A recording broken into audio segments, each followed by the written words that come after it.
रोशन बघते आपलं सर्वांचं स्वागत करतो आहे क्रांतिकारी लेखनी न्यूज मध्ये. आज आपण आलो आहोत श्री क्षेत्र पारडसिंगा श्री सत्यवंशता माता देवस्थान पारडसिंगा येथे. दिनांक 5 मे ते 11 मे या दरम्यान श्री सत्यवंशता माता देवस्थानातर्फे अंसोया मातेचा जन्मोत्सवाचा कार्यक्रम आयोजित करण्यात आलेला आहे. या कार्यक्रमादरम्यान या सप्ताहादरम्यान विविध कार्यक्रमाचे आयोजन केले जाते.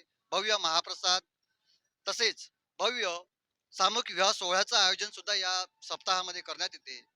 या देवस्थानचे अध्यक्ष आमदार चरणसिंह ठाकूर तसेच संचालक मंडळ यांच्या अथक परिश्रमाने हा सोहळा येथे पार पडतो.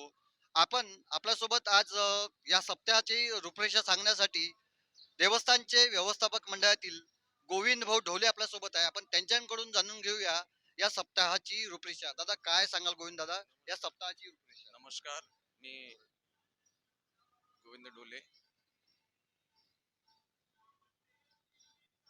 सहस्नेह निमंत्रण. आपणा सर्व भाविकांना अत्यानंद हर्ष होत आहे की आईचा जन्मोत्सव सोहळा 5 मे ते 11 मे पर्यंत साजरा होत आहे. या दरम्यान सकाळी दररोज हरिपाठ, काकडा, कीर्तन्स वगैरे या सप्ताहामध्ये होत असतात आणि 11 मेला सामूहिक विवाह सोहळा सुद्धा संपन्न होत आहे आणि 11 मेला दुपारी 12 वाजता काल्याच्या कीर्तनाने या कार्यक्रमाची सांगता होईल.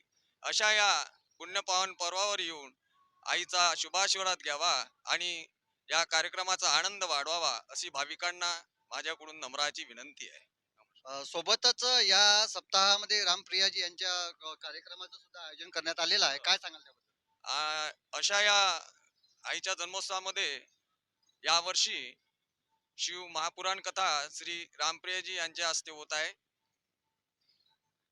तर आपण पाहिलं की या सप्ताहामध्ये भाविकांची जी गर्दी असते ती फक्त विदर्भ नव्हे, महाराष्ट्र नव्हे, संपूर्ण देशातून भाविक या सप्ताहाचा सोहळ्याचा आनंद घेण्यासाठी येतात. यावर्षी या सप्ताहामध्ये मोठ्या प्रमाणात गर्दी होण्याची शक्यताही वर्तवली जात आहे. आणि देवस्थानचे अध्यक्ष श्री चरणसिंगजी ठाकूर व संचालक मंडळ यांनी या सप्ताहाचा या सप्ताहाचा लाभ घेण्यासाठी भाविकांना, पर्यटकांना आग्रहाचं आवाहन केलं आहे की त्यांनी येऊन या सप्ताहाचा लाभ घ्यावा. मी रोशन बघते, क्रांतिकारी लेखनी न्यूज, पारडसिंगा.